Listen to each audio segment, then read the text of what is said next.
بسم الله الرحمن الرحيم. السلام عليكم ورحمة الله وبركاته.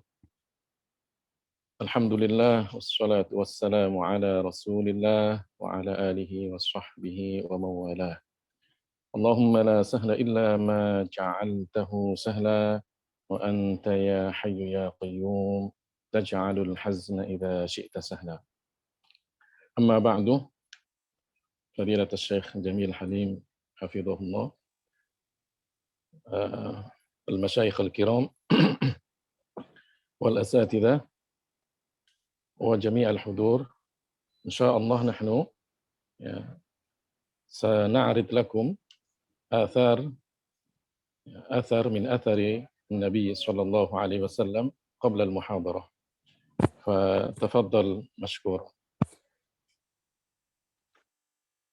الحمد لله رب العالمين، صلى الله على سيدنا محمد طه النبي الأمي الأمين العالي القدر العظيم الجاه، وعلى آله وصحبه ومن والاه، وصلى الله وسلم وشرف وكرم وبارك وعظم على سيدنا محمد سيد النبيين والمرسلين وأفضل الخلائق أجمعين، صلى الله عليه وعلى كل النبيين والمرسلين.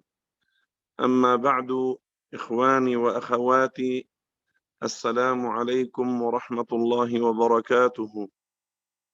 هذه شعرة من شعرات رسول الله صلى الله عليه وسلم، أردنا أن تنظروا إليها وتتبركوا بالنظر إليها وتصلوا على رسول الله صلى الله عليه وسلم قبل أن نبدأ بمحاضرتنا.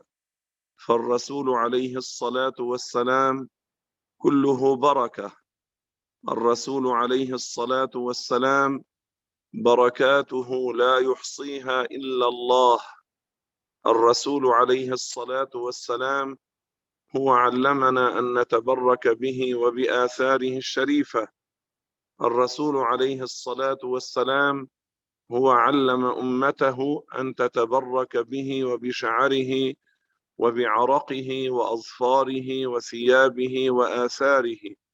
وقد قال العلماء: إن من رأى ما كان من آثار رسول الله صلى الله عليه وسلم بعد وفاته فكأنما رأى الرسول صلى الله عليه وسلم. فهذه الشعرة الزكية النبوية الشريفة المباركة الطاهرة العطرة نتبرك بها، لأنها من رسول الله صلى الله عليه وسلم. وإذا كان يوسف عليه الصلاة والسلام أرسل قميصه المبارك لرسول الله يعقوب عليه الصلاة والسلام كما في القرآن: قال اذهبوا بقميصي هذا فألقوه على وجه أبي يأتي بصيرا، إلى قوله عز وجل: فلما أن جاء البشير ألقاه على وجهه فارتد بصيرا.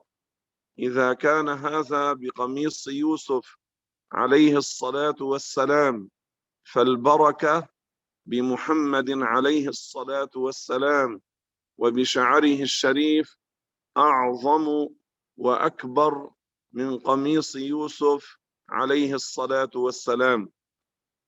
ونخرجها لكم من المحفظة لتكون إن شاء الله تعالى أوضح في النظر إليها.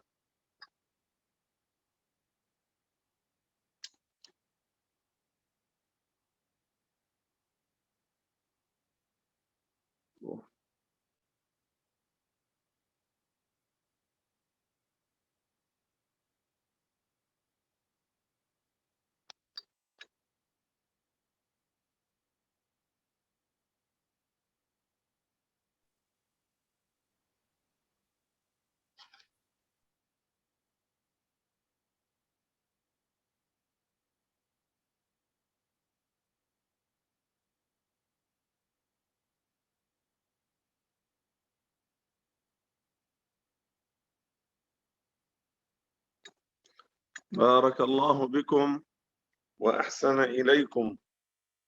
إن شاء الله ربي سبحانه يمكننا من أن نبرككم بالآثار الشريفة مباشرة بلا حائل. آمين آمين. والآن إن كنتم مستعدون نبدأ بالمحاضرة. نعم شيخي. لو سامحتم أترجم قليلا ما نعم تكلمتم. تفضل. نعم. Bismillahirrahmanirrahim. Para peserta kajian bersanad, tadi beliau Fadilatul Syekh Jamil Halim telah menunjukkan kepada kita salah satu dari rambut Rasulullah Shallallahu Alaihi Wasallam, rambut yang penuh berkah karena dari orang yang paling berkah. Beliau mengatakan bahwa orang yang melihat rambut Rasulullah Shallallahu Alaihi Wasallam setelah meninggalnya beliau, maka seakan-akan melihat Rasulullah Shallallahu Alaihi Wasallam. Beliau juga mengatakan bahwa kalau Allah Subhanahu wa taala memberikan keberkahan kepada bajunya Nabi Yusuf alaihi salam, maka Allah pun juga memberikan keberkahan kepada bagian dari apa yang ada pada Rasulullah Shallallahu alaihi wasallam. Kalau baju saja menempel yang dipakai oleh Nabi Yusuf memberikan keberkahan, bagaimana dengan bagian dari jasad orang yang paling berkah, yaitu Rasulullah Shallallahu alaihi wasallam. Beliau juga sempat memperlihatkan rambut Rasulullah Shallallahu Alaihi Wasallam dikeluarkan dari tempatnya. Sungguh luar biasa, satu kejadian yang mungkin jarang untuk bisa kita lihat, melihat rambut Rasulullah Shallallahu Alaihi Wasallam keluar dari tempatnya. Beliau juga berharap mudah-mudahan kita semuanya bisa bertabarruk dengan rambut Rasulullah Shallallahu Alaihi Wasallam tanpa penghalang, langsung dengan rambut Rasulullah Shallallahu Alaihi Wasallam. Nabda Syekhi. نعم بارك الله بكم حفظكم الله ورعاكم. أنا أعرفهم عنكم أولا. نعم تفضل. Bismillahirrahmanirrahim. Kepada para peserta kajian Zoom, kita akan memulai kajian bersama beliau, Fadilatul Syekh Dr. Jamil Halim Al-Husaini Hafizahullah. Tapi sebelumnya kita akan sedikit memberikan tentang biografi beliau. Ya, kalau dibacakan semua biografinya sungguh luar biasa, begitu banyaknya. Bahkan saya dapat kitab beliau tentang sanad-sanad beliau itu sampai 400 halaman. Tapi saya hanya menyebutkan sedikit saja dari biografi beliau. Beliau adalah Syekh Dr. Jamil Halim Al-Husaini, pengajar, seorang mubaligh, ya, pengajar di beberapa kampus, baik itu dalam bidang akidah ataupun dalam bidang firaq al-islamiyah, yang mengatakan al-islamiyah gitu kan. Tapi juga beliau sebagai seorang yang mengajar beberapa, mengarang beberapa karangan, bahkan dikatakan lebih dari 200 kitab yang beliau karang dalam masalah akidah, hukum-hukum fikih, sejarah, bahkan kemudian tafsir. Dan beliau juga mendapatkan beberapa ijazah sanad, ya, dan juga ijazah secara formal, baik itu doktor, ya, dan yang lainnya. Beliau ini dipercaya dan diberikan amanah untuk berkhidmat menjaga beberapa peninggalan Rasulullah Shallallahu Alaihi Wasallam. Beliau juga mendapatkan ijazah dalam beberapa thariqat as-sufiyah, bahkan beliau adalah Rais Jamiyat as-Sufiyah di Lebanon. Beliau hidup pada awalnya adalah seorang anak yatim yang bertemu dengan Syekh, ya, Al-Hafidh Syekh Abdullah Al-Harari. Kemudian beliau dari umur 10 tahun belajar kepada Syekh Abdullah Al-Harari, dan Syekh Abdullah Al-Harari memberikan arahannya, bimbingannya, didikannya, begitu perhatian kepada beliau Fadilatul Syekh Jamil Halim, sampai pada akhirnya Syekh Jamil Halim menjadi seorang yang kita ketahui sekarang, seorang da'i berkaliber internasional, seorang yang banyak memberikan manfaat, berikan, ya, banyak sekali ilmu-ilmunya kepada orang-orang di sekitarnya. Insya Allah Pada kajian kali ini kita akan sedikit banyak mendengarkan tentang apa itu akidah Ahlus Sunnah wal Jamaah. Fa'alaikum syekhi, falyatafaddal mashkura. شكرا لكم جميعا، بارك الله بكم وجزاكم الله عني خير الجزاء. نحن بدأنا بالمقدمة، نبدأ الآن إن شاء الله بالموضوع، وهو الأدلة القرآنية على تنزيه الله تعالى عن المكان والجسمية ومشابهة المخلوقين. هذا العنوان إن شاء الله الموضوع. Ya, beliau mengatakan kita sudah memberikan muqaddimah, pengantar di awal, dan kemudian kita insya Allah pada kajian ini akan menyampaikan beberapa dalil dari Al-Quran tentang akidah Ahlus Sunnah wal Jamaah, bahwa Allah Subhanahu wa Ta'ala tidak bertempat dan tidak menyerupai makhluknya.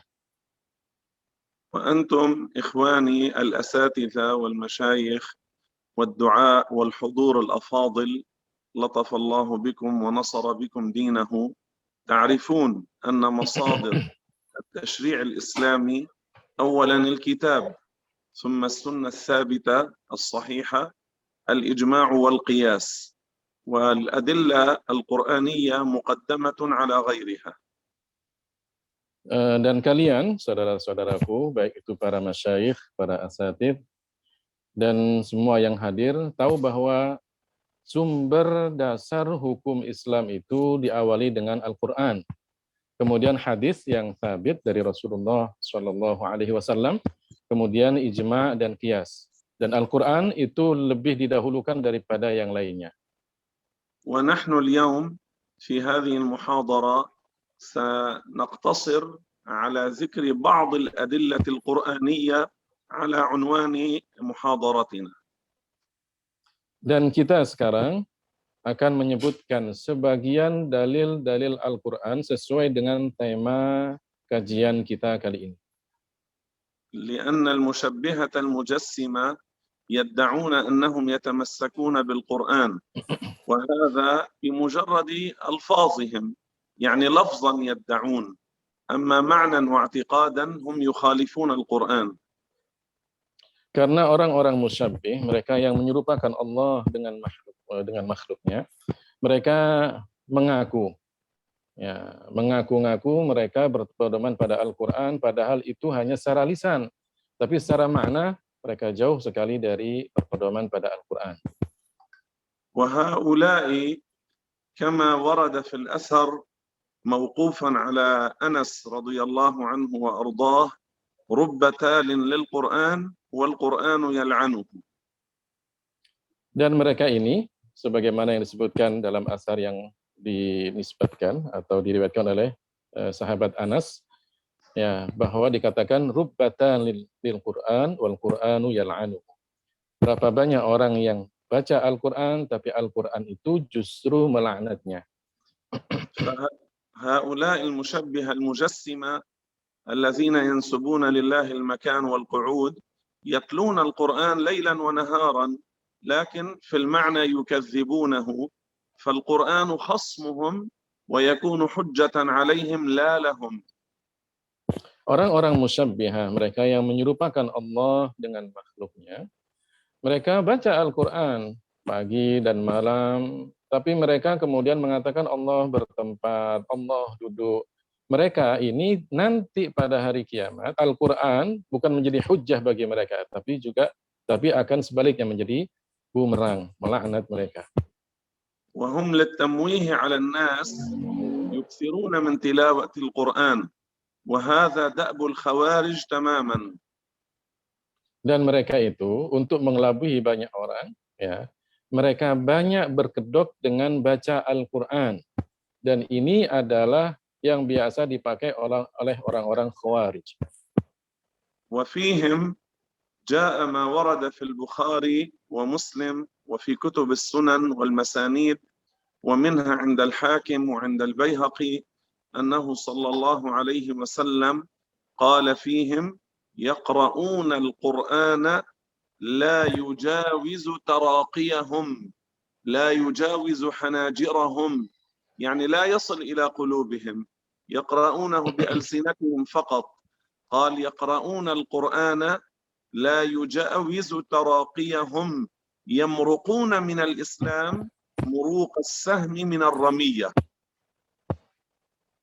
Ya, mereka ini sebagaimana yang disebutkan di dalam hadis Rasulullah Shallallahu Alaihi Wasallam, baik itu yang diriwayatkan oleh Imam Al-Bukhari ataupun juga di dalam kitab-kitab As-Sunan, bahkan Al-Imam Al-Hakim Al-Baihaqi juga meriwayatkan, yang artinya bahwa mereka itu baca Al-Quran tapi tidak sampai pada tenggorokannya.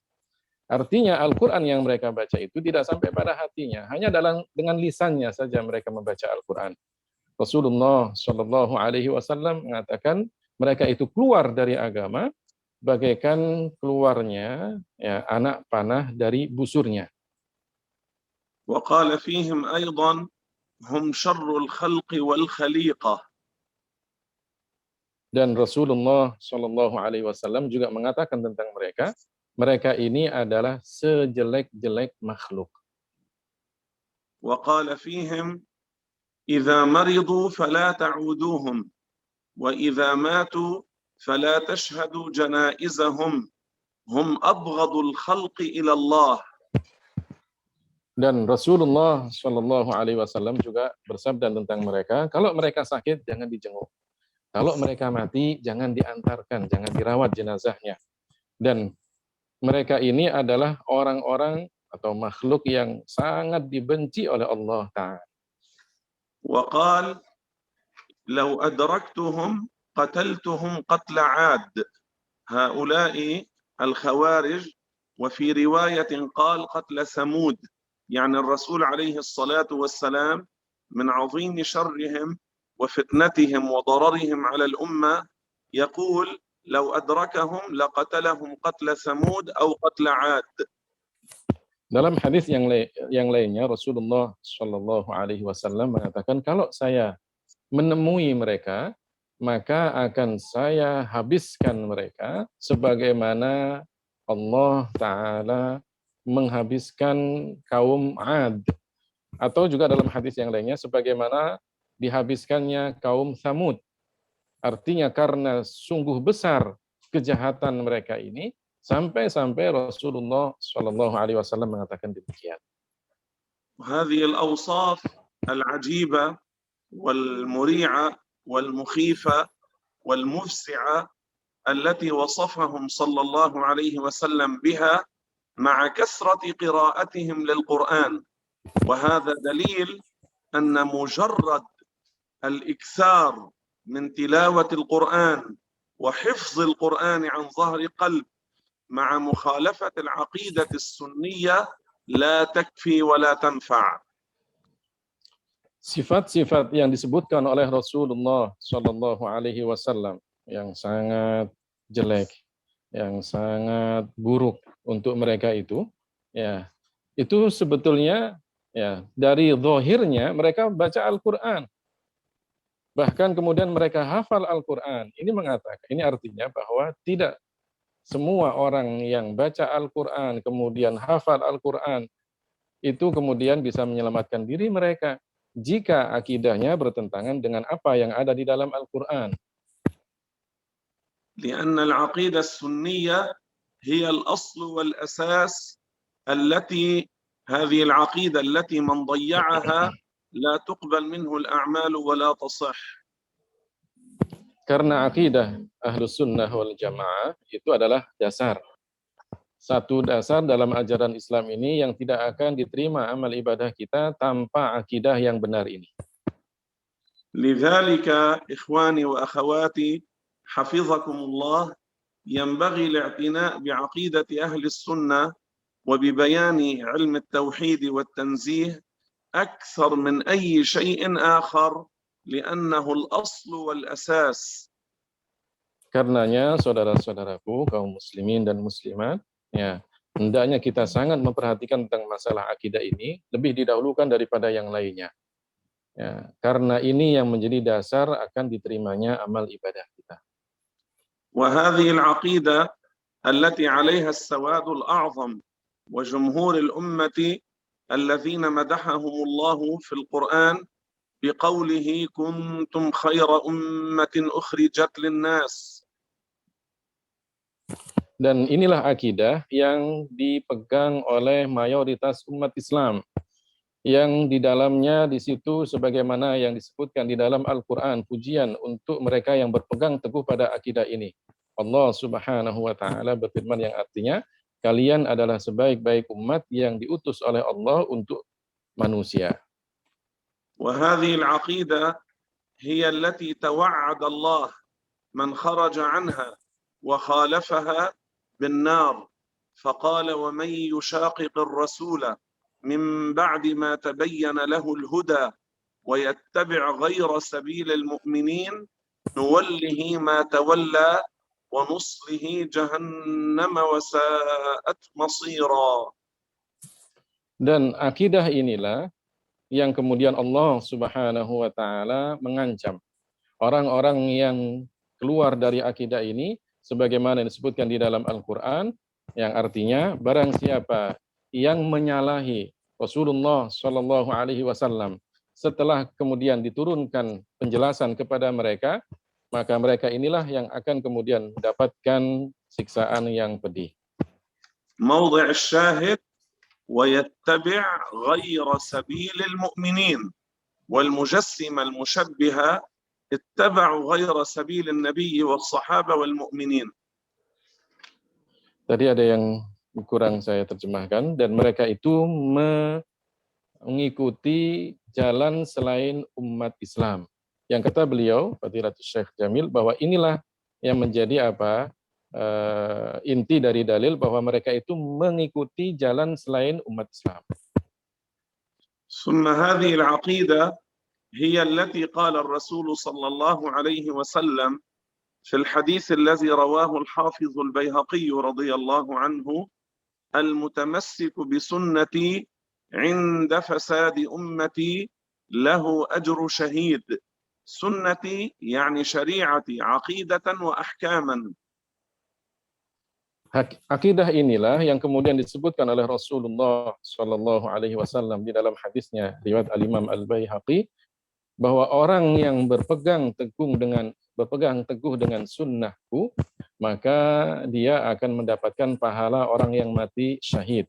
Sunnahku yang dimaksud di situ adalah syariatku, kata Rasulullah. وهذه العقيدة هي أيضا المعنية بقوله صلى الله عليه وسلم في الحديث الذي رواه الحاكم في المستدرك على الصحيحين والبيهقي في كتاب القدر، قال صلى الله عليه وسلم: 6 لعنتهم ولعنهم الله وكل نبي مجاب، وذكر فيهم التارك لسنتي المفارق للجماعة. Dan akidah inilah yang kemudian disebutkan juga di dalam hadis Rasulullah Shallallahu alaihi wasallam yang diriwayatkan oleh Al-Imam Al-Hakim dalam kitabnya Al-Mustadrak wal Baihaqi dalam kitabnya Al-Qadar, bahwa ada 6 yang dilaknat oleh Rasulullah, dilaknat oleh para nabi yang doanya mustajab. Di antara 6 itu, di antaranya apa? At-tariku fi sunnati wal mufariqu lil jamaah. Mereka yang meninggalkan sunnahku, syariatku, dan mereka yang keluar dari jamaah umat Islam. وهذه العقيدة التي عليها السواد الأعظم وجمهور الأمة الإسلامية المحمدية نصرهم الله هي المعنية بقوله صلى الله عليه وسلم: ستفترق أمتي على 73 فرقة كلهم في النار إلا واحدة ما أنا عليه وأصحابي. Akidah inilah yang kemudian disebutkan oleh Rasulullah Shallallahu alaihi wasallam. Akidah yang dipegang teguh oleh mayoritas umat Islam, yang disebutkan di dalam hadis Rasulullah Shallallahu alaihi wasallam, yang artinya bahwa umatku, kata Rasulullah, akan terpecah menjadi 73 golongan. Semuanya masuk neraka kecuali 1, mereka yang mengikutiku dan mereka yang mengikuti sahabat-sahabatku. وهذا الحديث صحيح وإن طعن فيه بعض الجهلاء في هذا العصر من الدكاترة والمؤلفين، طعنوا فيه إرضاء لأسيادهم، لكنه حديث صحيح وهو من الأحاديث المشتهرة. hadisnya statusnya sahih. Meskipun sebagian orang-orang menganggap bahwa hadisnya tidak sahih, meskipun dia bergelar doktor ataupun profesor. Kalau kemudian mengatakan hadis ini tidak sahih karena mungkin punya kepentingan sendiri-sendiri, maka kita mengatakan hadis ini sahih berdasarkan nas dari para ulama hadis. مما رواه أبو داود رحمه الله في السنن وهو حديث من الأحاديث المشتهرة المشهورة رواه من الصحابة 10. الحديث المشهور هو ما رواه 3 فما فوق، هذا رواه 10 من الصحابة. Di antara yang meriwayatkan hadis ini adalah Imam Abu Dawud dalam kitabnya As-Sunan. Dan hadis ini termasuk hadis yang masyhur. Ya, diriwayatkan oleh 10 orang dari para sahabat. Padahal dalam istilah hadis masyhur itu adalah hadis yang diriwayatkan oleh 3 orang atau lebih.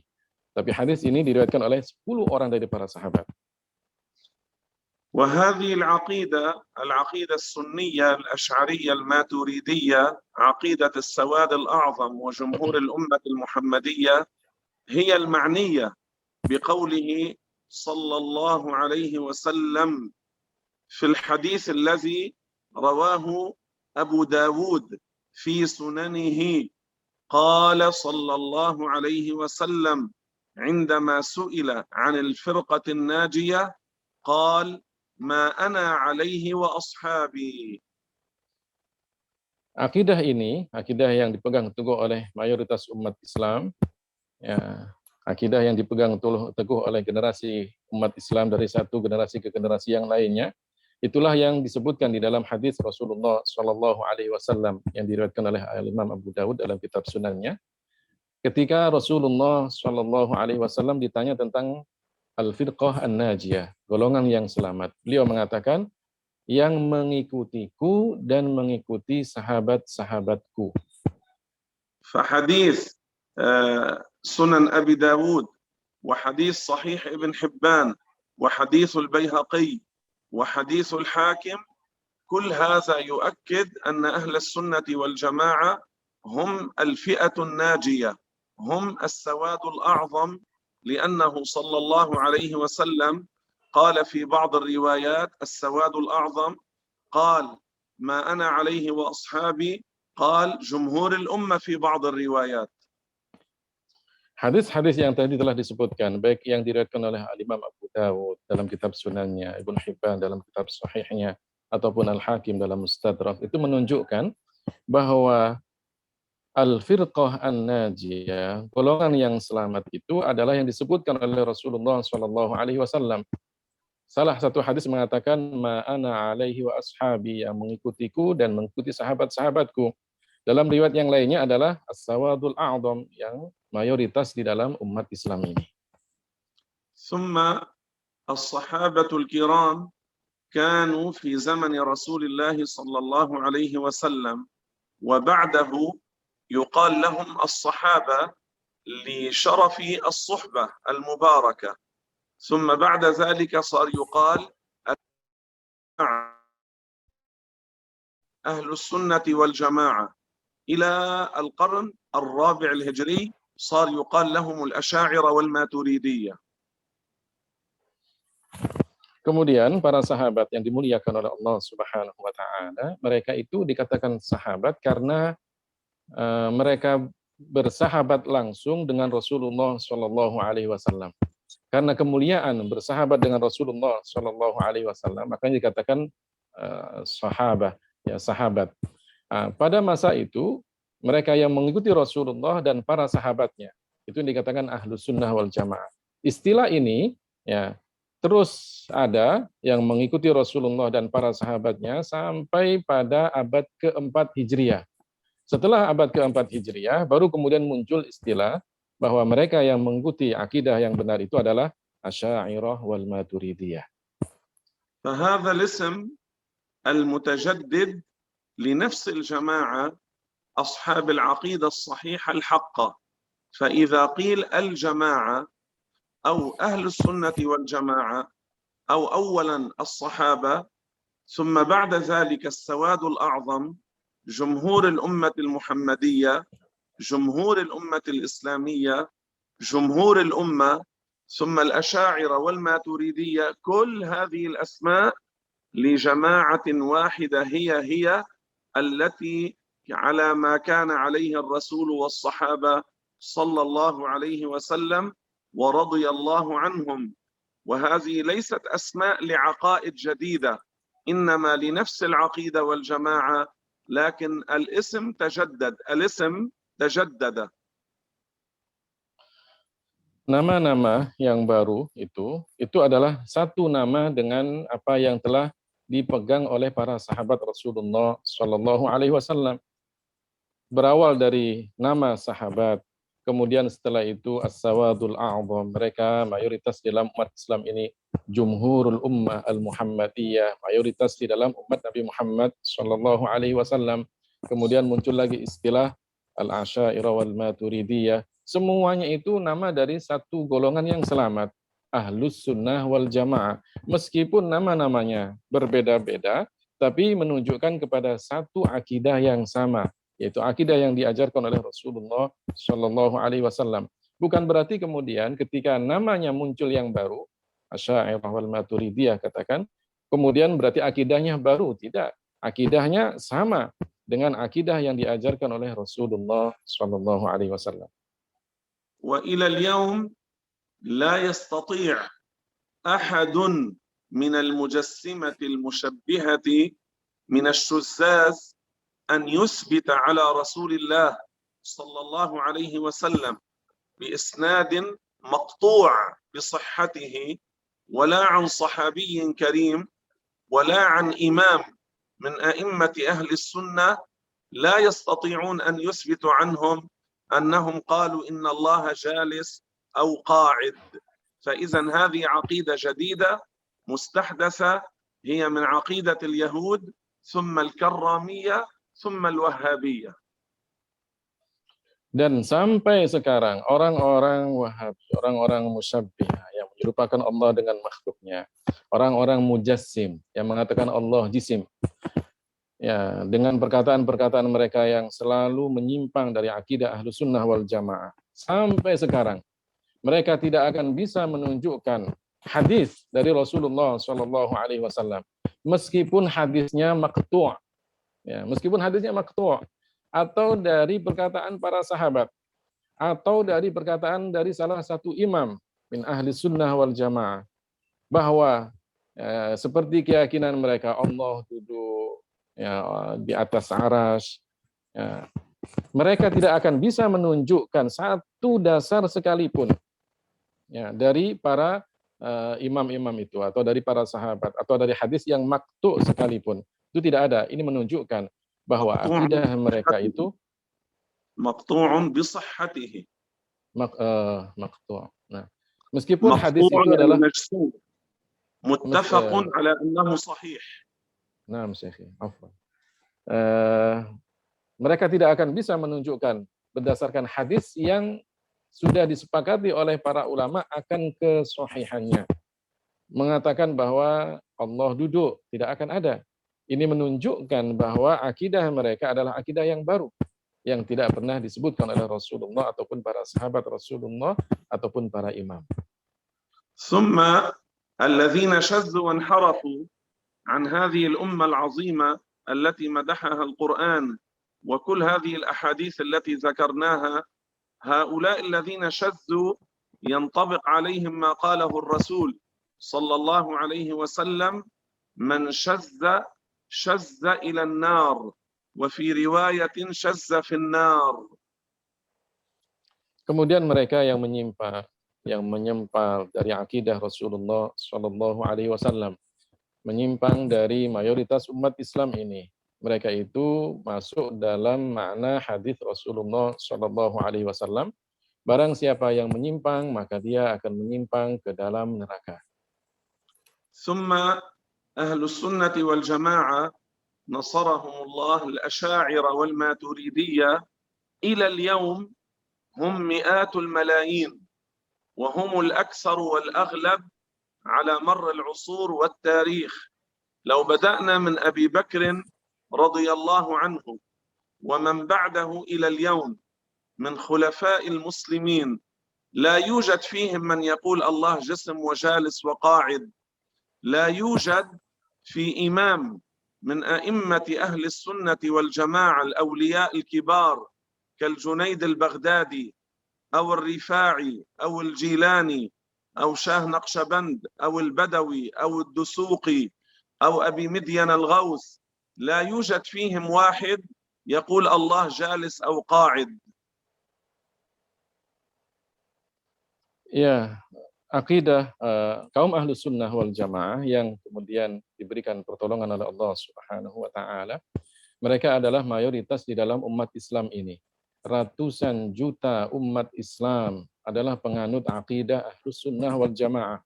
Kalau kemudian kita mulai dari masa para sahabat, dari sahabat Abu Bakar As-Siddiq, kemudian yang setelahnya, kemudian para khulafa, ya, khalifah-khalifah dari antara kaum muslimin, ataupun para imam di antara imam-imam yang terkenal atau kaum sufi yang terkenal, mulai dari Junaid al-Baghdadi, Ar-Rifai, Abdul Qadir Syekh Abdul Qadir al-Jailani, kemudian al-Badawi, ad-Dasuqi, شاه نقشبند، Syekh al-Naqsaban, أبو مدين الغوث، Abu Madyan al-Ghaus, sampai كل sekarang tidak الأطباء akan والأولياء والعلماء. semua kutub, ya, semua aulia yang kutub itu dan para ulama, mereka tidak akan kemudian, ya, tidak ada di antara mereka yang keluar dari akidah ahlus sunnah wal jamaah. Semuanya adalah akidahnya sama. ثم إن هذه العقيدة عقيدة أهل السنة والجماعة من عصرنا هذا إلى عصر الصحابة هي في أغلب الأمة. مثلا لو أردنا أن ننظر الآن، معظم البلاد الإسلامية أشاعرة وماتريدية.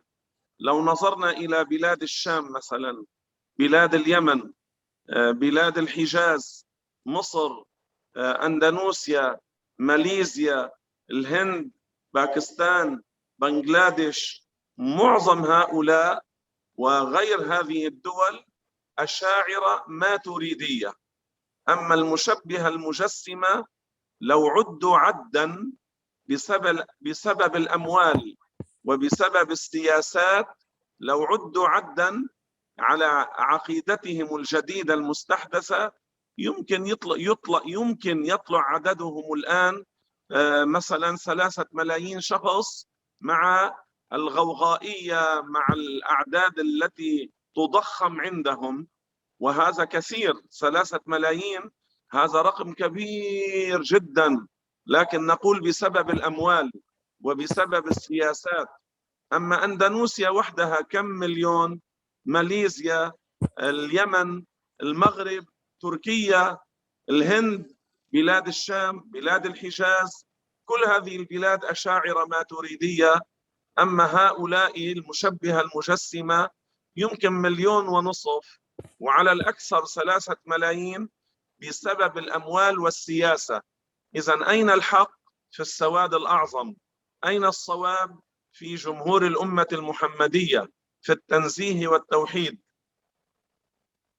Kemudian ahlu sunnah wal jamaah, mulai dari para sahabat Rasulullah Shallallahu Alaihi Wasallam sampai sekarang, itu adalah mayoritas di dalam umat Islam.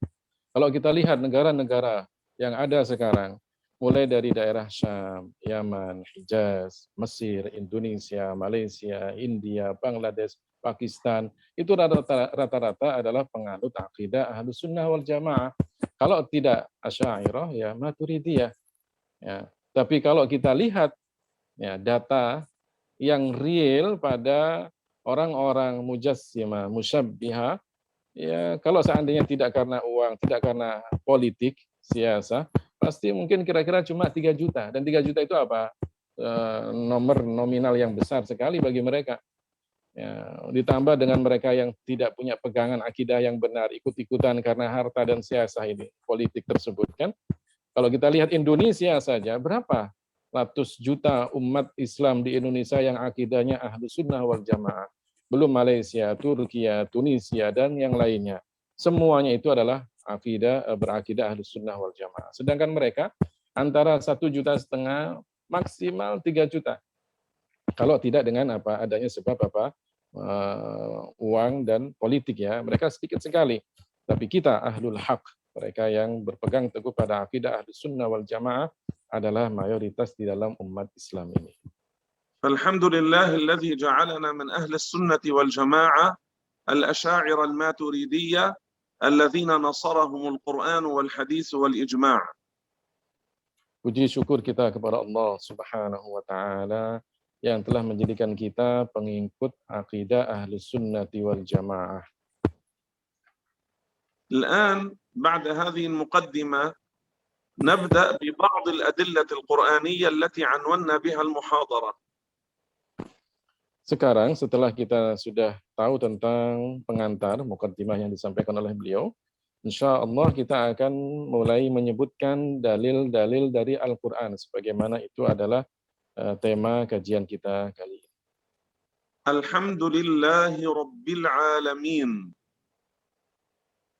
هذه الآية تثبت أن العالم حادث مخلوق وجد بعد عدم له خالق ومدبر أوجده ولا يشبهه بوجه من الوجوه وهو الله رب العالمين. Firman Allah Subhanahu wa taala, Alhamdulillahi Rabbil Alamin. Itu menunjukkan bahwa alam ini ada dan alam ini diciptakan oleh Allah Subhanahu wa taala. Adanya alam ini tidak sama dengan adanya Allah Subhanahu wa taala. Dan Allah yang menciptakan alam ini maka tidak sama dengan ciptaannya. Wal 'alamu huwa kull ma siwa Allah. Yang dikatakan alam adalah segala sesuatu selain Allah. وسمي العالم عالما لأنه علم أي علامة أي دليل على وجود الله. Alam dinamakan alam di dalam bahasa Arab karena artinya adalah alamun. Alamun itu sebagai tanda, bukti akan adanya Allah Subhanahu wa taala. هذا العالم أجسام جواهر وأعراض. الله تعالى هو الذي جعله على هذه الأنواع ولا يخرج العالم عن الجواهر والأعراض. لو كان الله تعالى جسما لكان من جملة العالم، ولو كان جوهرا لكان من جملة العالم، ولو كان عرضا لكان من جملة العالم، ولو كان جالسا، لو كان قاعدا، لو كان كمية، لو كان جسدا لكان من جملة العالم، ولو كان من جملة العالم كيف يكون ربا للعالمين؟ Ya, alam itu jisim, ya, itu ada jauhar dan a'rad. Allah taala yang menjadikan alam ini ada jauhar, ada a'rad, ada jisim dan ada dari sifat jisim. Ada benda, ada sifat benda. Dan makhluk atau alam ini tidak akan keluar dari dua macam ini. Benda dan sifat benda. Kalau dikatakan Allah adalah benda, maka Allah sama dengan alam. Kalau dikatakan Allah mempunyai sifat sama dengan sifat benda, maka Allah sama dengan alam. Kalau dikatakan Allah duduk, maka Allah pun juga sama dengan alam. Kalau dikatakan Allah mempunyai anggota badan, maka juga dikatakan Allah sama dengan alam. Kalau dikatakan Allah sama dengan alam, maka apa? Allah bukan pencipta. Padahal Al-Quran mengatakan, Alhamdulillahi Rabbil Alamin. Dialah yang menciptakan alam ini. وهذه الآية يستقيم معناها ويصح تفسيرها على مذهب وعقيدة أهل السنة والجماعة. وأما على مذهب المشبهة المجسمة الوهابية جعلوا الله الذي هو من العالم، من صفات العالم، من الجواهر والأعراض، وفي نفس اللحظة جعلوه خالقا وربا للعالم، فيكونون جعلوا المخلوق خالقا والخالق مخلوقا، وهذا تناقض وتضارب ومستحيل، فعلى مذهبهم لا يصح تفسير هذه الآية. Kemudian ayat ini, ya, penafsirannya dengan apa yang telah disebutkan tadi, itu benar menjadi hujjah bagi kita ahlus sunnati wal jamaah, bahwa Allah Ta'ala tidak sama dengan alam. Tapi kalau kemudian itu ditafsirkan oleh orang-orang Wahabi, yang mengatakan Allah jisim, mengatakan Allah benda, mempunyai sifat-sifat benda, kemudian duduk di atas arsy, maka apa? Tidak mungkin Allah dengan sifat-sifat yang telah mereka sebutkan itu sebagai Khalik, pencipta. Kenapa? Karena sama dengan alam. Padahal Allah di dalam ayat ini membedakan antara dia dengan alam. Itu menunjukkan bahwa Allah pencipta alam. Kalau kemudian dikatakan Allah mempunyai sifat-sifat sama dengan sifat alam, maka mereka telah menjadikan makhluk itu sebagai pencipta. Atau mereka menjadikan pencipta itu adalah makhluk. Dan ini apa? Tanaqud. Bertentangan pernyataan mereka satu dengan yang lainnya. وهم بهذه العقيدة كزعيمهم المتقدم ابن تيمية الذي قال فيه الحافظ السبكي رحمه الله: جعل الأزلي حادثا وجعل الحادث أزليا، وعلى هذا لا تستقيم العقيدة. Dan mereka ini dengan akidah yang seperti ini, sebagaimana yang disebutkan oleh Ibnu Taimiyah, itu kan imamnya mereka. Ya, dan kemudian dibantah oleh Al-Hafidz As-Subki dengan mengatakan bahwa dengan pernyataan-pernyataan seperti ini, mereka telah menjadikan zat yang azali menjadi apa? Hadis baharu. Dan ini tidak bisa diterima oleh akal. ثم الجالس يكون نصف أعلى ونصف أسفل، ينثني وينطوي وينطعج، ونصفه الأسفل يجلس على كرسي أو على مصطبة أو على الأرض، وهذه صفة الأجسام والأجرام، ومن كان كذلك كان من العالمين وليس ربا للعالمين. Kemudian ketika mereka mengatakan Allah duduk, sesuatu yang duduk itu mempunyai dua bagian, bagian atas dan bagian bawah. Bagaimanapun duduknya. Kalau seandainya kemudian dia duduk di atas kursi, duduk di atas teras, ataupun kemudian duduk di lantai, semuanya dikatakan duduk. Pasti akan membagi dua bagian anggota tubuhnya itu menjadi bagian atas dan bagian bawah. Dan ini adalah sifat makhluk. Allah Subhanahu wa taala tidak boleh disifati dengan sifat tersebut. والجالس والقاعد والمتحيز في المكان يحتاج إلى ما يجلس عليه ويتصل به وإلى مكان يحل فيه، وهذه صفة العاجز، والعاجز لا يكون ربا للعالمين. Orang yang duduk dan orang yang bertempat pada satu tempat, maka butuh kepada tempat duduk, butuh kepada tempat di mana dia harus bertempat di situ. Dan orang yang butuh kepada tempat, baik itu kursi ataupun yang lainnya, maka dikatakan apa? Lemah. Sesuatu yang lemah, mustahil untuk menjadi Tuhan. ثم المكان وجد بعد عدم، وما يملأ المكان مخلوق وجد بعد عدم.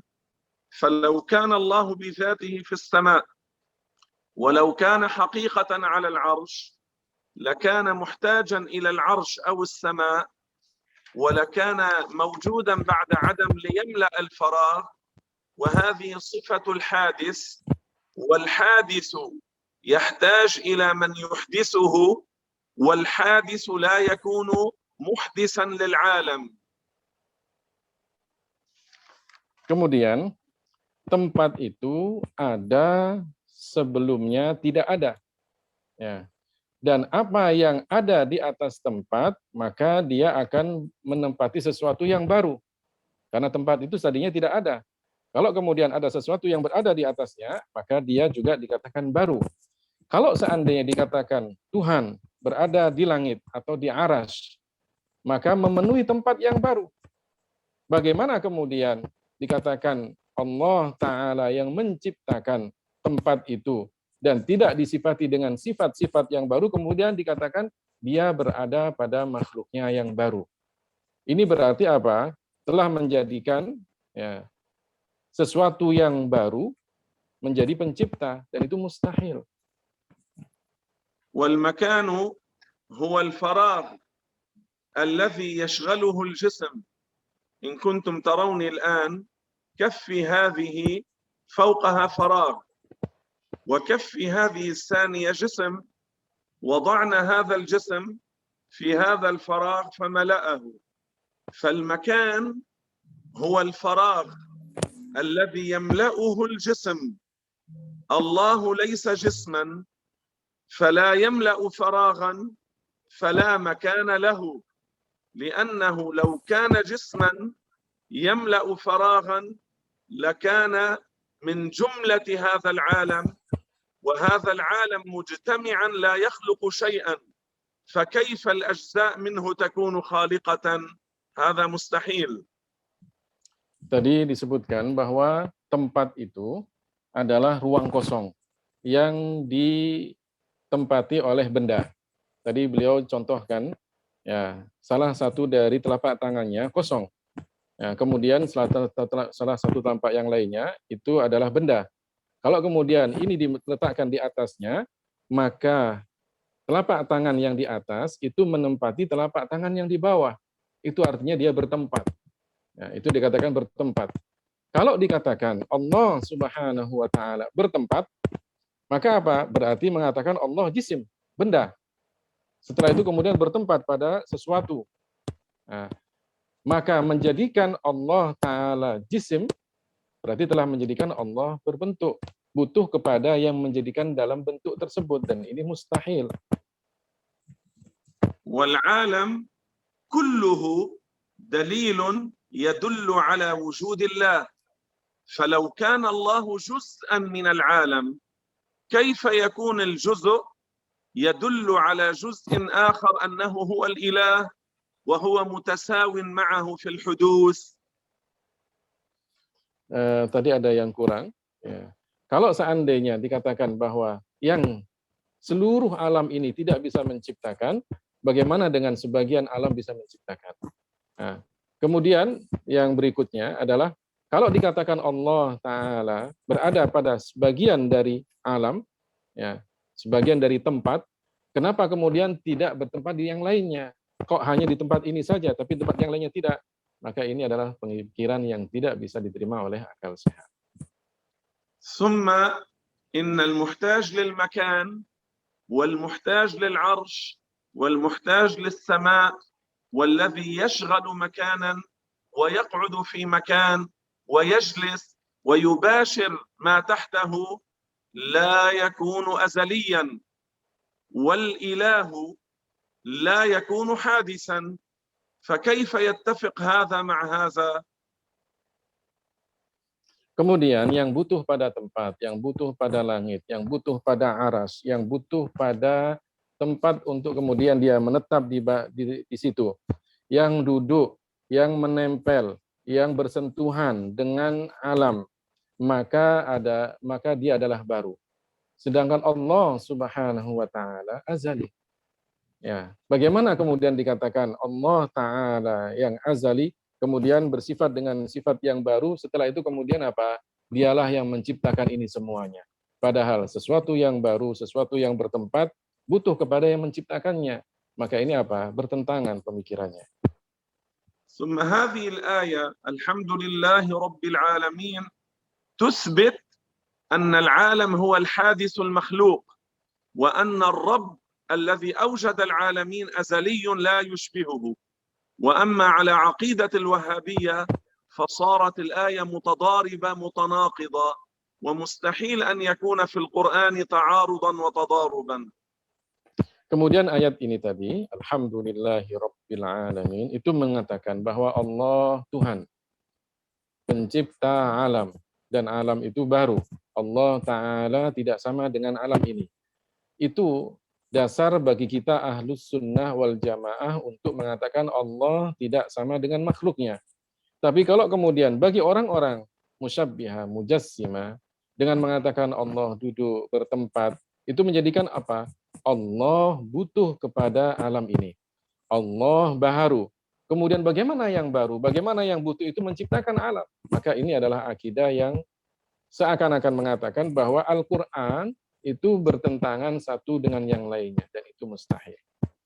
فهذه الآية الشريفة الكريمة المباركة العظيمة المقدسة تثبت أن الله ليس كمثله شيء وأنه ليس جسما وأنه لا بداية له ولا شبيه له لذلك هو رب العالمين. Ayat yang mulia ini, yang penuh berkah tersebut, mengatakan bahwa Allah Ta'ala tidak sama dengan makhluknya. Bahwa Allah pencipta makhluknya. Dan makhluknya tidak sama dengan penciptanya. ثم لو كان كما يزعمون بأنه والعياذ بالله جالس على العرش أو قاعد أو حقيقة في السماء أو بذاته في السماء أو بذاته على العرش لصار على عقيدتهم، صار على زعمهم يجوز أن تعتقد وأن تقول الحمد للعرش الخالق لرب العالمين الخالق للعالمين. صار على زعمهم يجوز أن تقول الحمد للسماء خالقة للعالمين. على زعمهم الحمد للشمس الخالقة للعالمين. هل يجوز هذا؟ هل يصح؟ هل يعقل؟ لا، هذه أجسام، وإذا كان الله جسما عندهم كيف قبلوا هذا على الله ولا يقبلونه على الشمس والسماء والعرش؟ فالعرش مخلوق والسماء مخلوقة والشمس مخلوقة والمخلوق لا يخلق. ولو كان الله جسما لكان مخلوقا، ولو كان جسما كيف يكون ربا للعالمين وخالقا للعالمين؟ لصار كالشمس والسماء والعرش، ولو كان كذلك لما وجد العالم.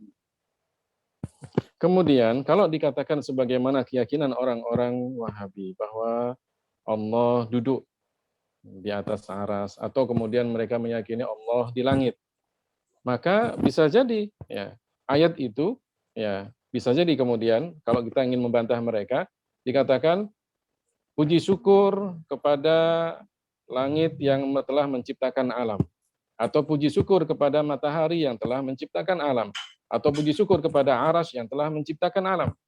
Pasti mereka akan mengatakan, kok bisa matahari, aras, langit kemudian menciptakan alam?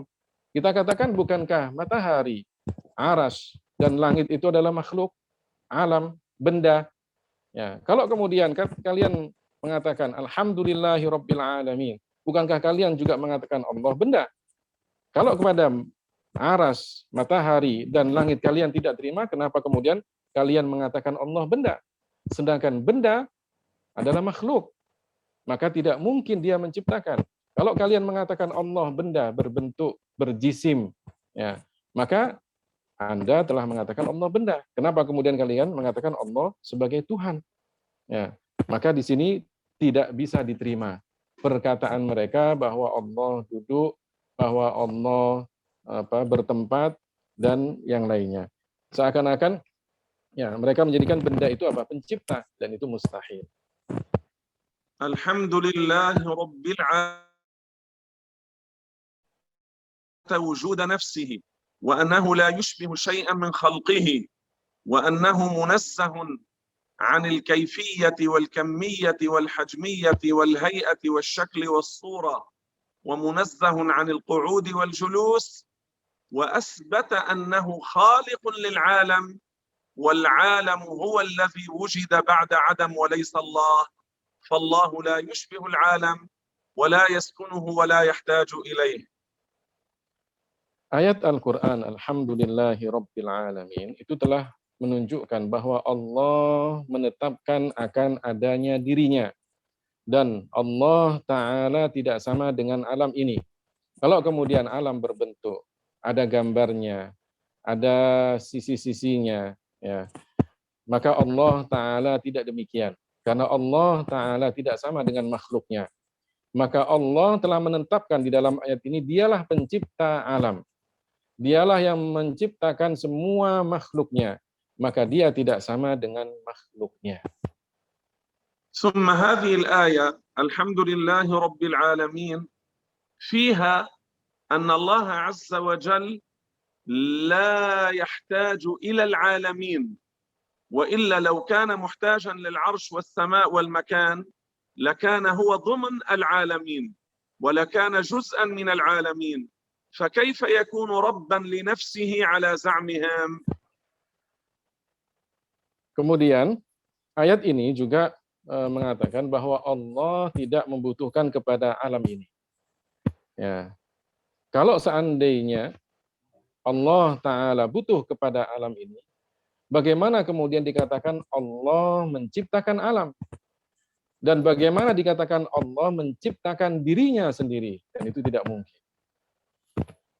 هذه الآية الحمد لله رب العالمين تثبت أن العالم عاجز، والعالم جواهر وأعراض، ومن جملة العالم القاعد والجالس والمتحرك والمكان، ولو كان الله متصفا بذلك لكان عاجزا كالعالم، ولو كان عاجزا كالعالم ما استطاع أن يوجد العالم. والعالم موجود بالحس والمشاهدة أم لا؟ بلى موجود، العالم موجود بالحس والمشاهدة، يعني موجده يعني خالقه يعني ربه لا يشبهه، لا مكان له، منزه عن الجلوس والقعود، وإلا لو كان قاعدا وجالسا وله مكان لكان عاجزا كالمكان، لكان عاجزا كالعالم، لكان عاجزا كالإنس، لكان عاجزا كالملائكة. ولو كان كالعالم هل كان يستطيع أن يخلق العالم؟ ما كان يستطيع.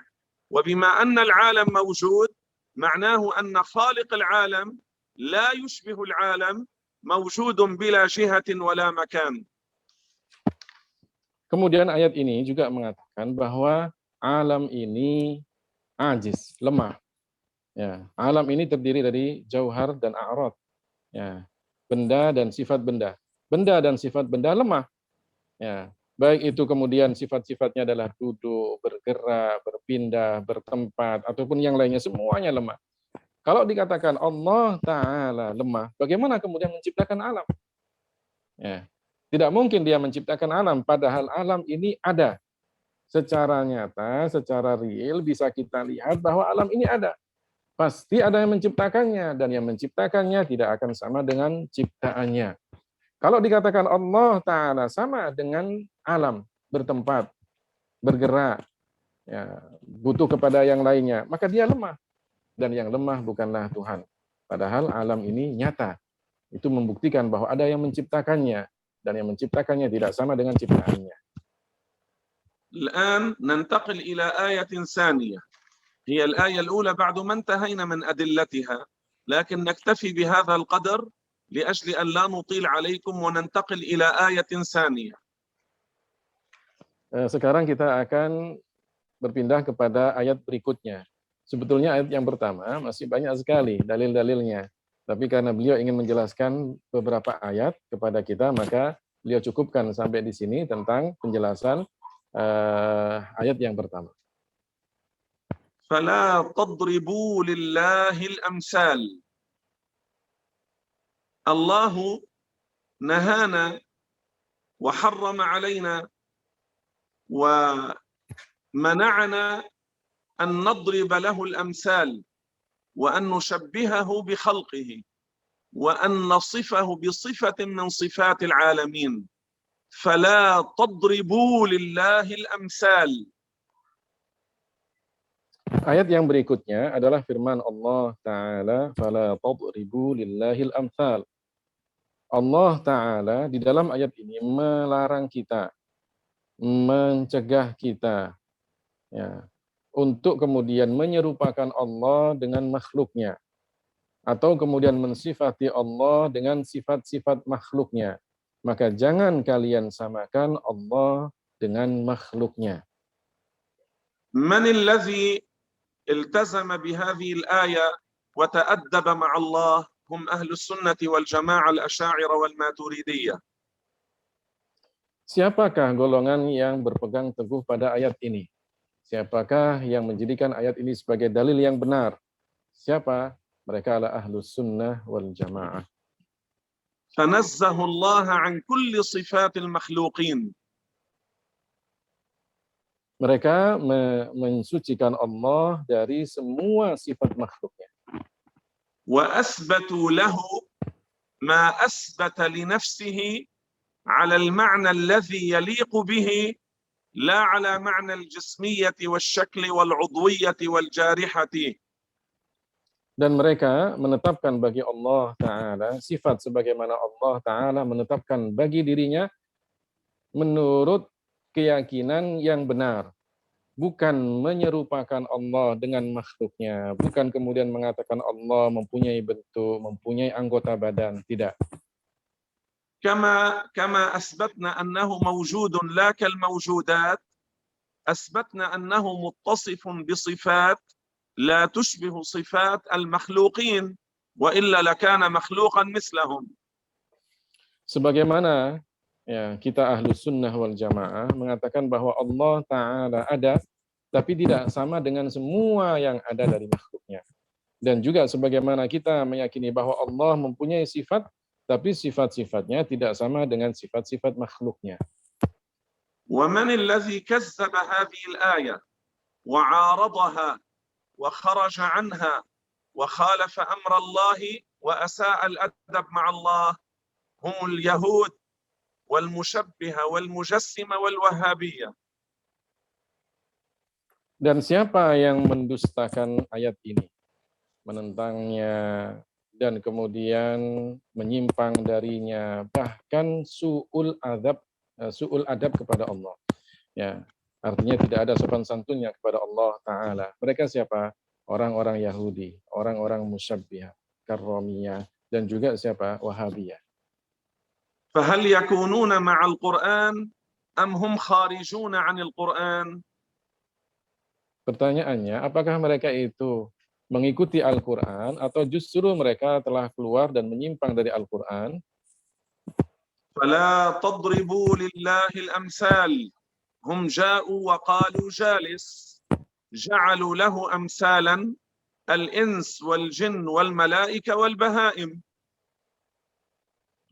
Ayat Al-Quran, فَلَا تَضْرِبُوا لِلَّهِ الْأَمْثَالِ, itu mengatakan bahwa Allah tidak sama dengan makhluknya, sedangkan mereka mengatakan Allah duduk. Maka mereka telah mengatakan Allah mempunyai banyak serupaan, karena yang duduk dari makhluknya itu banyak sekali. والإنس والجن والملائكة والبهائم يجلسون فعلى عقيدتهم صاروا أمثالا لله. Ya, manusia, jin, malaikat, hewan, ya, itu semuanya duduk. Kalau kemudian dikatakan Allah duduk, maka mereka semuanya sama dengan Allah. والله يقول فلا تضربوا لله الأمثال. Dan Allah Ta'ala berfirman, فَلَا تَضْرِبُوا لِلَّهِ الْأَمْثَالِ. جاءوا وقالوا له مكان هو فوق العرش ثم خالفوا فلا تضربوا لله الأمثال لأن فوق العرش على قول بعض العلماء اللوح المحفوظ وفوق العرش كتاب كتب الله فيه إن رحمتي سبقت غضبي وفوق العرش كتاب نزل منه آخر آيتين من سورة البقرة فجعلوا كل هذه المخلوقات التي فوق العرش أمثالا لله والله يقول فلا تضربوا لله الأمثال. Jadi mereka kemudian ketika mengatakan Allah duduk di atas arsy, maka mereka telah menjadikan banyak serupaan. Karena menurut sebagian ulama di atas arsy itu ada lauhul mahfuz. Ya, bahkan juga ada yang mengatakan di atas arsy itu ada kitab yang bertuliskan inna rahmati sabaqat ghadabi. Ya, atau juga di atas arsy itu ada kitab yang di situ darinya diturunkan apa? 2 ayat terakhir dari surat Al-Baqarah. Padahal Allah Ta'ala menyebutkan di dalam ayat ini, jangan kalian serupakan Allah dengan makhluknya. Kalau mereka mengatakan Allah duduk di atas arsy, berapa banyak makhluk yang diserupakan dengan Allah oleh mereka. ويقول الله تعالى في القرآن الكريم ونفخ في الصور فصعق من في السماوات Dan Allah Ta'ala berfirman, ya, dan nanti akan ditiupkan, ya, tiup, orang mengatakan sangkakala itu, ya, fasa'iqa man fis samawati, maka akan mati yang ada di langit.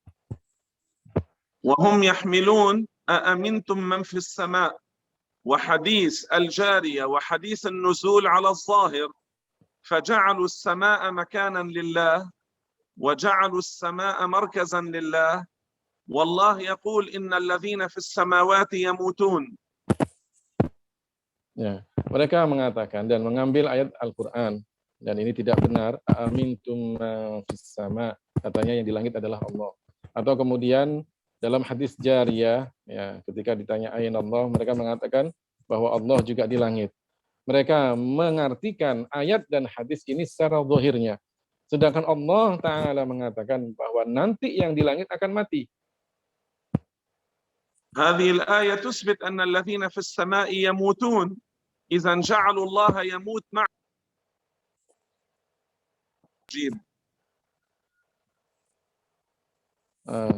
Jadi ayat ini menyebutkan bahwa yang di langit itu akan mati. Kalau kemudian dikatakan Allah di langit, maka juga akan masuk yang mati itu, dan itu mustahil. وآية الملك آية تبارك أأمنتم من في السماء وحديث الجارية قال النووي ناقلا عن القاضي عياض رحمهما الله إنها مؤولة عند جميع الأمة ليست على ظاهرها. Ayat Al-Quran, a'amintum ma fis sama, ataupun hadis jariyah, itu kata Al-Imam An-Nawawi, beliau menukil dari Qadhi Iyad, bahwa mayoritas atau ijma' para ulama mengatakan bahwa ayat ini adalah ditakwil. Hadis ini pun juga ditakwil. An-Nawawi menukil dari Qadhi Iyad.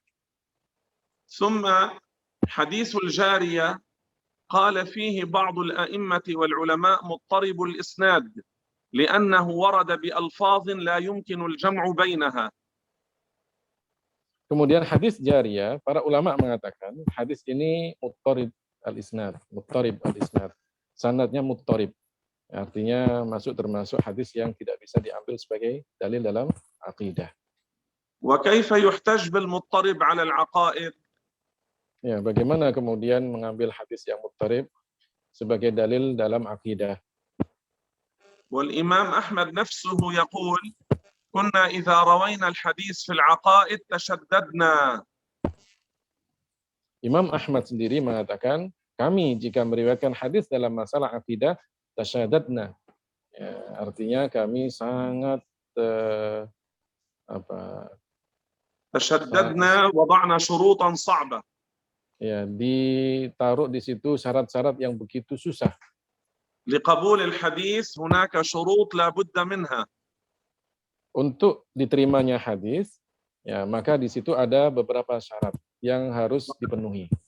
والمضطرب ليس منها فلا يحتج به في العقائد. Dan hadis muttarib itu tidak masuk dalam kriteria hadis yang diterima, maka tidak bisa dijadikan dasar dalam bidang akidah.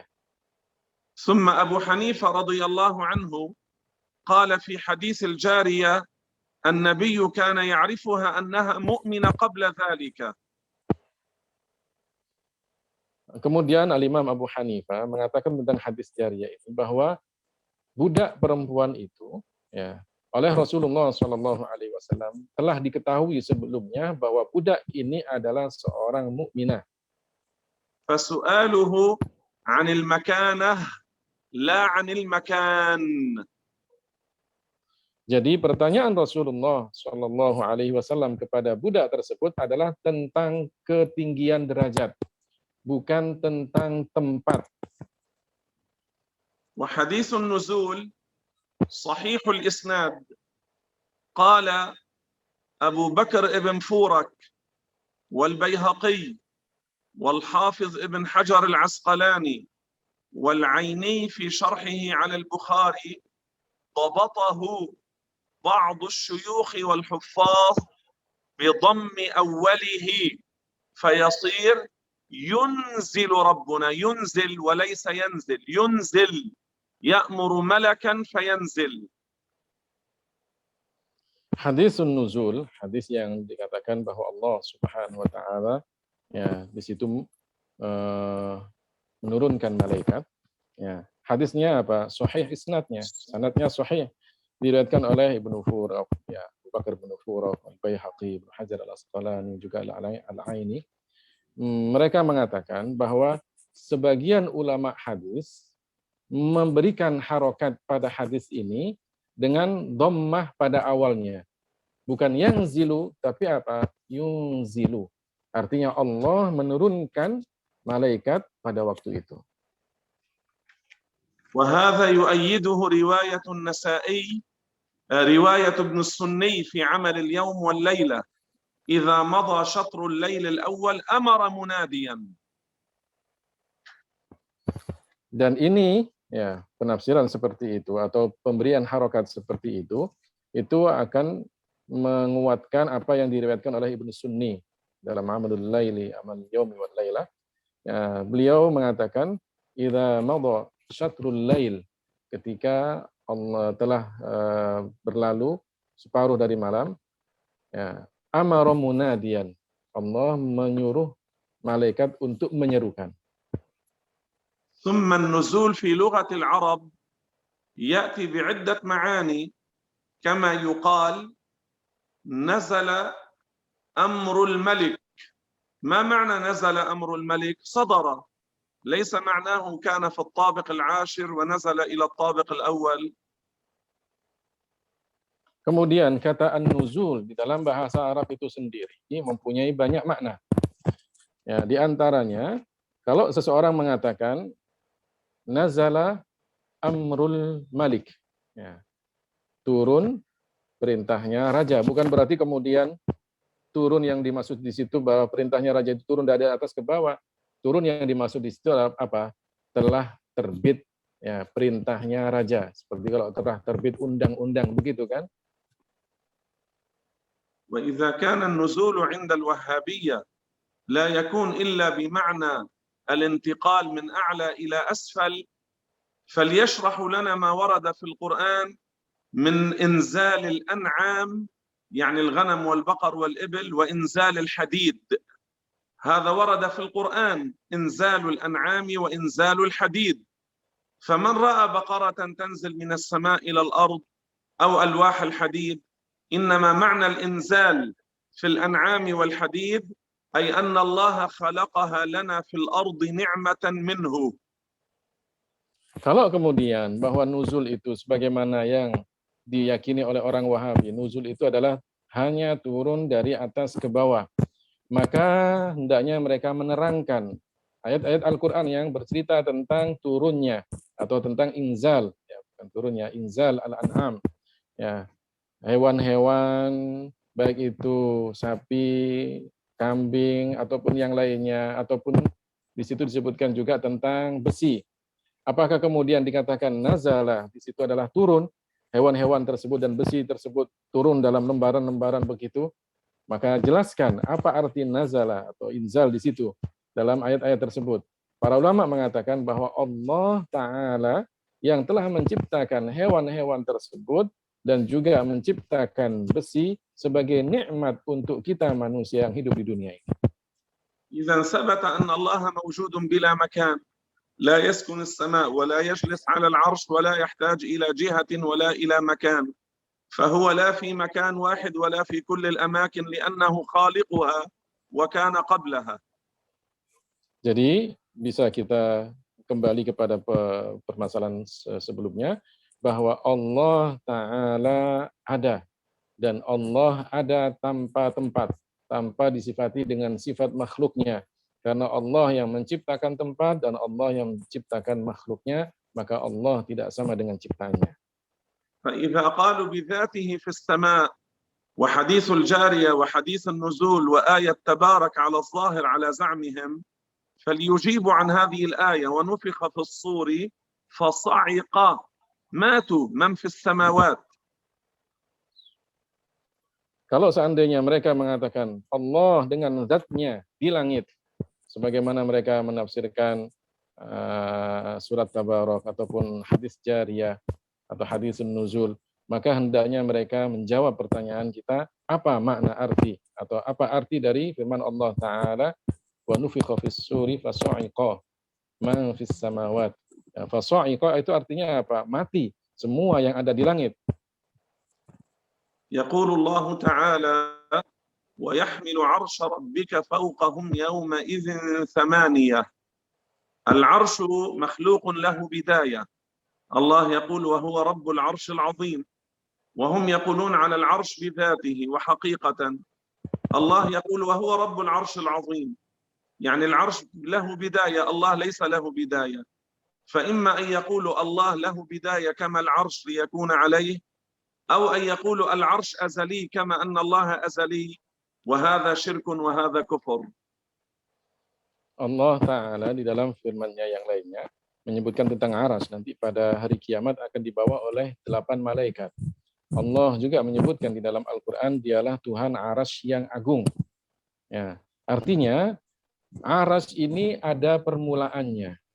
Sedangkan mereka, orang-orang musyabbihah, mengatakan Allah duduk di atas aras.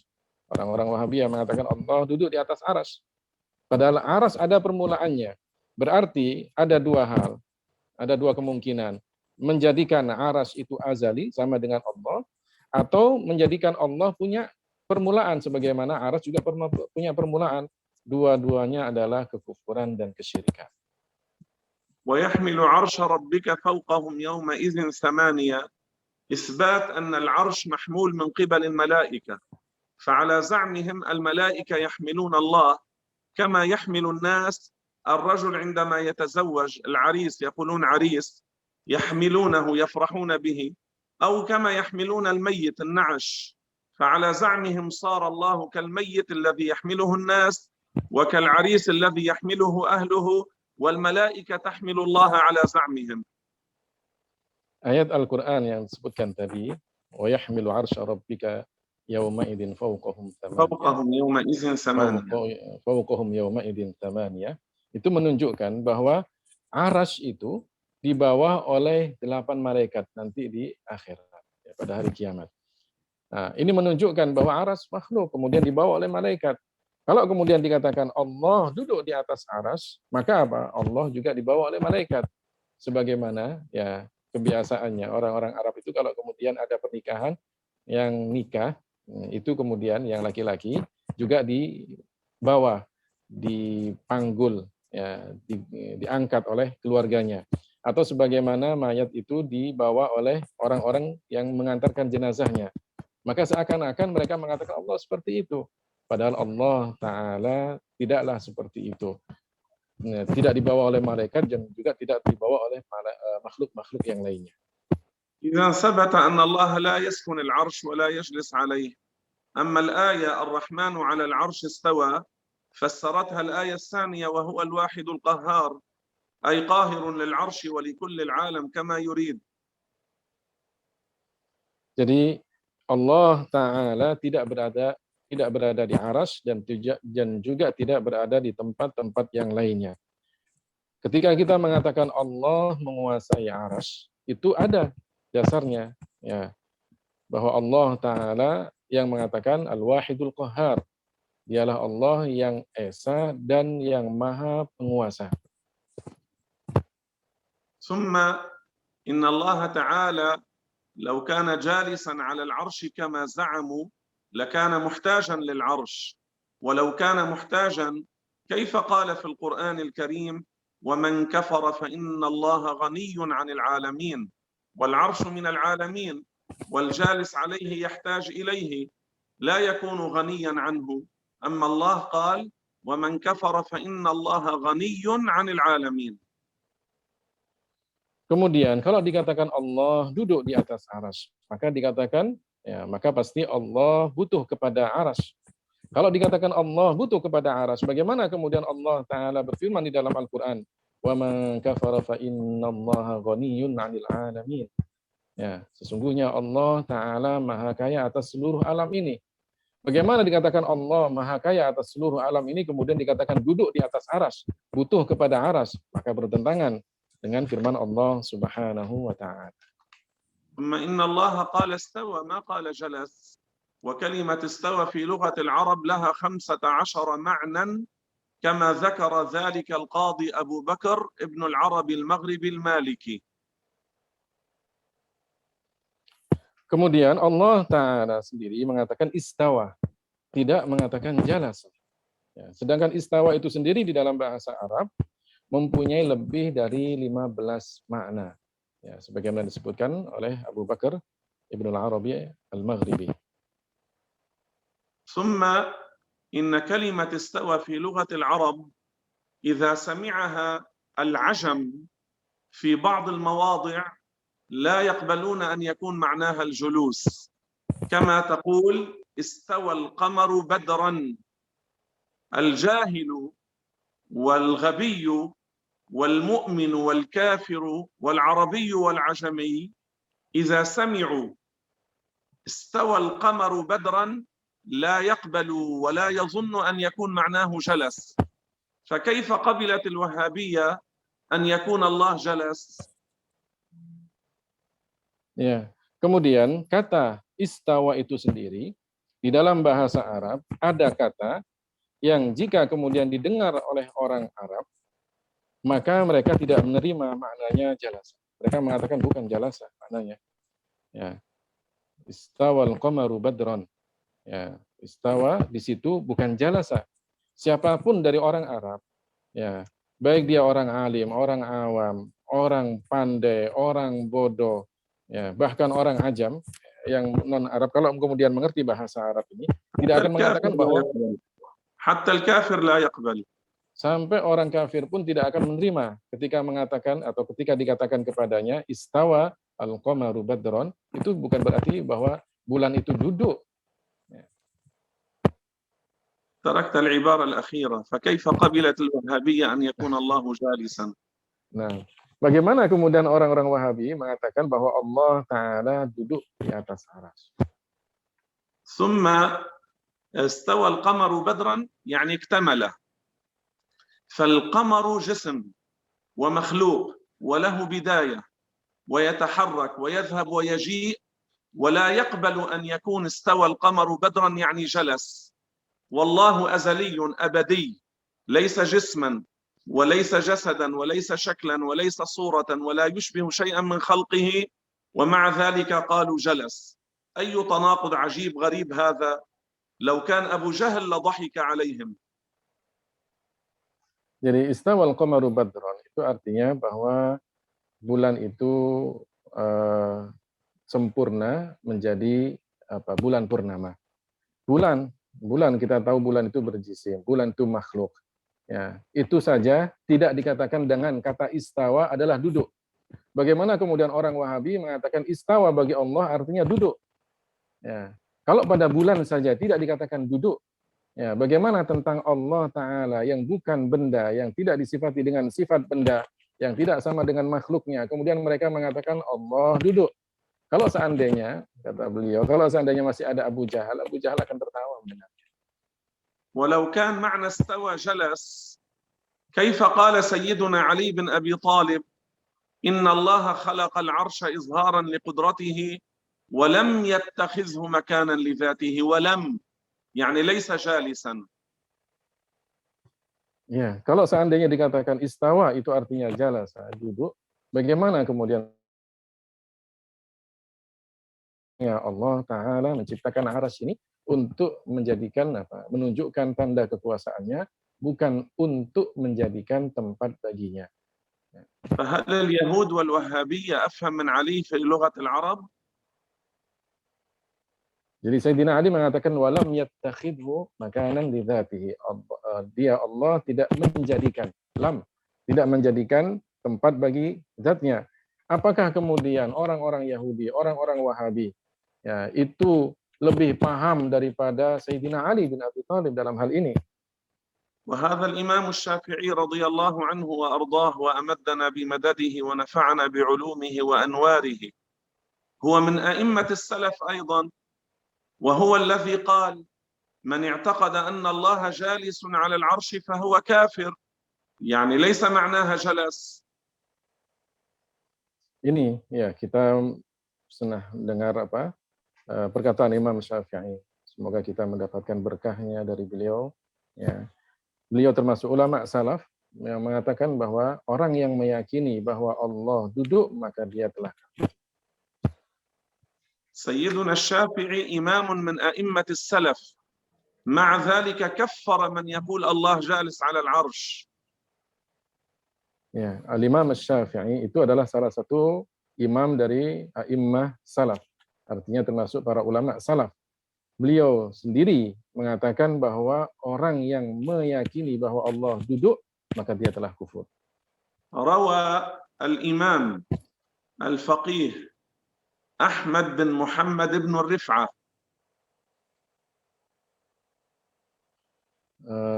ada riwayat dari seorang imam ahli fikih, Ahmad bin Muhammad ibn Rif'ah. ابن الرفعة Ahmad ابن ibn الرفعة Muhammad ibn Rif'ah. أبو العباس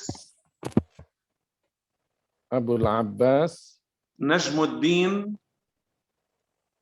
Najmuddin في كتابه dalam kitabnya كفاية النبيه Kifayatun Nabi شرح التنبيه Syarhut Tanbih في المجلد الرابع pada jilid 4 في كتاب الصلاة pada kitab salat, kitab yang membahas في tentang باب salat, صفة الأئمة dalam bab ya, kriteria imam, صفة الأئمة عن القاضي حسين diriwayatkan dari Al-Qadhi Husain عن نص الشافعي tentang nas yang dibacakan atau ya nas yang disampaikan oleh Al-Imam Syafi'i. من اعتقد أن الله جالس على العرش فهو كافر. Ya, nasnya dari Imam Syafi'i, man ya'taqada annallaha jalisun fahuwa kafir. الآيات كثيرة جدا، عندنا أكثر من 1000 آية تنزه الله عن المكان والجلوس وترد على الوهابية. Sesungguhnya ayat-ayat yang menjelaskan bahwa Allah Ta'ala itu tidak sama dengan makhluknya, itu lebih dari 1000 ayat. Dan banyak sekali. لكن لأجل أن لا نطيل عليكم نكتفي بهذا القدر. Tapi karena biar tidak terlalu panjang pembahasannya, beliau mencukupkan beberapa ayat tadi. ثبتنا الله وإياكم على مذهب أهل السنة والجماعة. Semoga kita ditetapkan oleh Allah Ta'ala dalam akidah Ahlus Sunnah wal Jamaah. ونصر الله بكم دينه.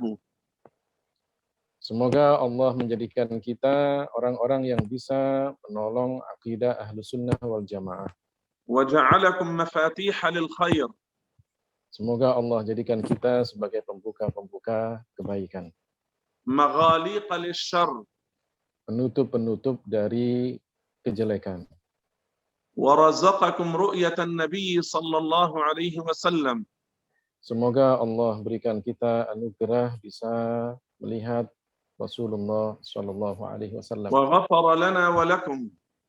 Dan semoga kita diampuni oleh Allah Subhanahu Wa Taala. وأعتق رقابنا من النار. Dan semoga Allah membebaskan kita semuanya dari siksa api neraka. وأدخلنا وإياكم الجنة مع الأولين. Dan semoga Allah memasukkan kita semuanya ke dalam surga dengan orang-orang yang pertama-tama masuk surga. وجعلنا وإياكم من أحبابه المقربين. Dan semoga Allah menjadikan kita semuanya orang-orang yang dicintai oleh orang-orang yang dicintai oleh Allah Subhanahu wa taala. ورفع البلاء عن الأمة. Dan Allah mengangkat bala dari umat Islam ini. وأنزل عليها الشفاء العاجل. Dan Allah menurunkan obat dengan segera dari bala tersebut. وعجل بالفرج وتيسير الأمور. Allah Subhanahu wa taala segera mengangkat bala ini dan memudahkan urusan kita semua. وشرح صدورنا وغفر ذنوبنا. Semoga Allah melapangkan hati kita dan mengampuni dosa-dosa kita. محق الله بكم الضلالة. Semoga dengan sebab kita Allah Subhanahu wa taala menjadikan kezaliman itu hilang dan sirna. وأمدنا الله وإياكم بمدد نبيه صلى الله عليه وسلم. Dan semoga kita mendapatkan berkah dari keberkahannya Rasulullah sallallahu alaihi wasallam. وثبتنا وإياكم على خدمة عقيدة أهل السنة. Semoga Allah menetapkan kita dalam berkhidmah pada akidah Ahlus Sunnah wal Jamaah. وجعلنا أسبابا في جمع الناس على محبته سبحانه. Dan Allah menjadikan kita sebab untuk berkumpulnya orang dalam cinta kepada Allah. ومحبة نبيه ودينه. Dan mencintai Rasulullah sallallahu alaihi wasallam dan agama. بارك الله بكم وأنا أحبكم في الله. Beliau mendoakan kita semuanya agar kita mendapatkan berkah. Beliau pun juga mengatakan bahwa beliau mencintai kita أستودعكم semua. الله الذي لا تضيع ودائعه. Wa ana uhibbukum syekhana. أحبكم الله Amin. برعاية الله. نستودعكم آمين. الله. Amin. السلام عليكم ورحمة الله وبركاته والحمد لله رب العالمين وصلى الله على سيدنا محمد وعلى آله وصحبه وسلم تسليما كثيرا. بارك الله بكم شيخنا. أكرمكم الله وبارك بكم. Jadi itu tadi kajian kita bersama beliau, Fadilatul Syekh Jamil Halim Al-Husaini, yang telah banyak sekali menceritakan dan memaparkan serta menjelaskan tentang apa itu akidah Ahlus Sunnah wal Jamaah, dan kemudian dalil-dalilnya dari Al-Quran ataupun hadis-hadis Rasulullah SAW. Semoga kajian ini bisa meneguhkan keyakinan kita terhadap akidah Ahlus Sunnah wal Jamaah, dan semoga kita semakin yakin, semakin kokoh ya keyakinan kita pada akidah Asy'ariyah dan Maturidiyah sebagaimana diajarkan oleh ulama-ulama kita, guru-guru kita, kiai-kiai kita, habaib kita. Mudah-mudahan kita semuanya mendapatkan keberkahan. Sebelum kita berakhir, kita tutup dengan bacaan tahlil, sholawat, dan istighfar. La ilaha illallah. Allahumma sholli ala sayyidina Muhammad wa ala alihi wa sahbihi wa sallim. Rabbi ufirli wa liwalidayya wa lil mu'minina wal mu'minat. Barakallahu fikum. Wassalamualaikum warahmatullahi wabarakatuh. Waalaikumsalam warahmatullahi